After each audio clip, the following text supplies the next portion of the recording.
You know, I saw this today, XR Peeps, and it reminded me of how corrupt large parts of our system are, whether it's judicial, educational, even financial, regulatory. Regulatorily speaking, we all know how corrupt that Gary Gensler guy is, and here this puts a really fine point on it. This is before he was ever SEC chair. Okay, he was working over at MIT. He knew exactly what XRP was and what it did and how it functioned. He knew it was not a security. And I've shown videos that in his own words he said so.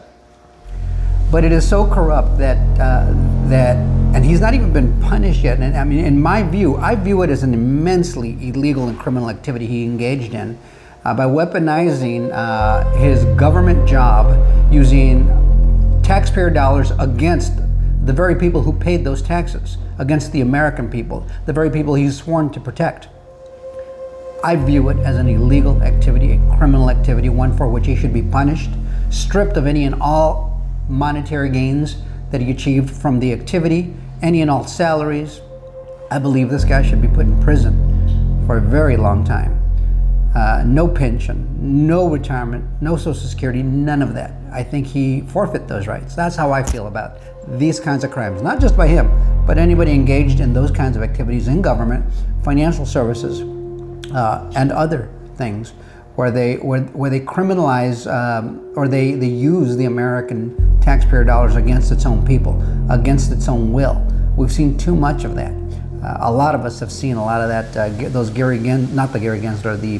those Epstein emails that have been dumped. And man, there are so many references to Ripple and Stellar out there. They were definitely, the bad guys really didn't like Ripple and Stellar, and it's, I don't think it's a coincidence that this guy was basically doing their bidding. So let's take a quick read at this. Smoke uncovered this. And here it says, yes, Gary Gensler knew of XRP's potential before pursuing a bad faith federal case against Ripple. This is a rare clip of Gary eloquently explaining the utility of XRP. Listen closely.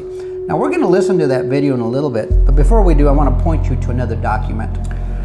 This is part of what came out of that Epstein dump, and I'm going to enlarge it, read through some of this up here with you, but I'm going to let you read through this piece down here, so you can understand how the bad guys are these guys up here that are talking amongst themselves, thought of Ripple and Stellar. So Patrick O'Reilly over here he says, I told you all 31 December of 2022 that Gary Gensler was directed through Epstein and Mossad to go after Ripple and XRP. Meanwhile, the Bitcoin Foundation was backed by Epstein. The Bitcoin Foundation was backed by Epstein. Now you know it's true. This is not the only piece of evidence pointing in that direction. There's other things. But this is coming from the horse's mouth.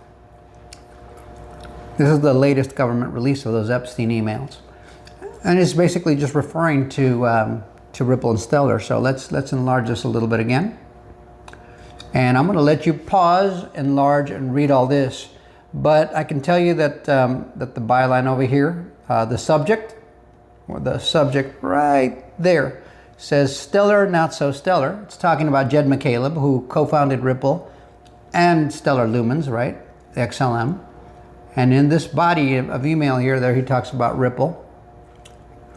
And not backing two horses to do the same thing or whatnot. My guess, my thinking is they were trying to come up with what everybody already knew. There was going to need to be a replacement to the US dollar, to the American financial system. But the old guard wanted to be in control, not of the new system as well as the old one that they once controlled. And the way to do that is through Ethereum, which, if you recall, Ethereum is a JP Morgan coin. They funded its beginning, and it's admitted to by Vitalik Buterin himself on video. And same with Joseph Lubin also. He's admitted to the same thing on video. So JP Morgan funded the whole thing. JP Morgan banked Epstein. JP Morgan banked Mt. Gox, the first crypto exchange. JP Morgan, Jamie Dimon, always said, oh, Bitcoin is a pet rock. But boy, he backed it the whole way through, didn't he? And And so you just have to draw this line and say, wow, this is really bad behavior, and it hurt a lot of investors. And they were trying to kill the crypto industry, at least the part of it that didn't align with their agenda, with what they wanted. Ripple's always talked about a level playing field. You hear President Trump talking about a level playing field. This is the kind of thinking that makes sense to me as an investor. I don't want manipulation. But we have a heck of a lot of manipulation. So when they put Gensler, when Biden put Gensler in the SEC as chair, a man who admittedly, through his own words, and you're about to see it again on video in a second here, understood exactly what Ripple was, but his whole case was built on the exact opposite belief, that it was a security, that it didn't have utility, blah, blah, blah, blah. All these things, and the SEC, the rules were already clear. Well, if they were so clear, why are we engaging in legislation for the Clarity Act? Because we have to. And both sides of the aisle are engaged in it. So somebody was lying. Who was in charge back then? Was it Democrats or Republicans? Oh, it was Democrats. But even the Democrats, a bunch of them are admitting, hey, yeah, we've got to get this Clarity Act done. Of course, they want to see it done through their view, right? Through their worldview, and the Republicans want to see it through their worldview. Nobody's going to be completely happy, but it's got to be a level playing field. And only in that way does it really benefit all of us, no matter what side of the aisle you're on. So check out the video. Let me know what you think in the comments. Like, share, subscribe, and bookmark. This is a little more serious video, but I mean, this is serious business. A lot of blockchains were destroyed. Library comes to mind. That was a great blockchain. Go look up Library. And the SEC Bigfooted them, they destroyed them, and I think they lied through their teeth under Gary Gensler in alignment with this agenda here from these people, and they destroyed a very good project. Anyhow, take a look at it. Let me know what you think. We'll see you guys on the next one. Till next time, adios amigos. Yes, much of the cost is because you're moving from one ledger to another. Sorry to get sort of down into the accounting, but you're moving from one fiat currency to another fiat currency, which are in essence kept on two different ledger systems called two different commercial banking systems in, did you say Tanzania to Nigeria? So you have two different ledger systems. And over the centuries, the whole process of Nostra accounts and the setting up of the account base to do that. It can be done on blockchain and between two central banks, but the thinking is that you might need some bridge currency between Tanzania and Nigeria, and there's a number of blockchain technologies that do that. That basically, instead of SWIFT, which is just a messaging system, and then the banks have to somehow pre-fund in Nostra accounts.